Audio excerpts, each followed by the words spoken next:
weather statement, issued at 11:47 a.m. The National Weather Service in Portland has issued a severe thunderstorm warning for northwestern Wahkiakum County in southwestern Washington, central Pacific County in southwestern Washington, until 12:30 p.m.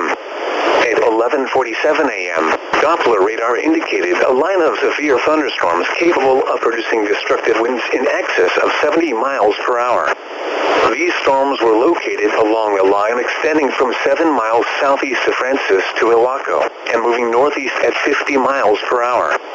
Locations impacted include Long Beach, Grays River, Francis, Ilwaco, Nassau, Seaview, Deep River, and Chinook.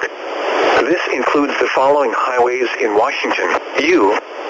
South, Highway 101 between mile markers 3 and 22 and near mile marker 29. State Route 4 between mile markers 1 and 19. State Route 6 between mile markers 16 and 24. Doppler radar has indicated some weak rotation within these storms. Although a tornado is not immediately likely, if one is spotted, act quickly and move to a place of safety in a sturdy structure, such as a basement or small interior room.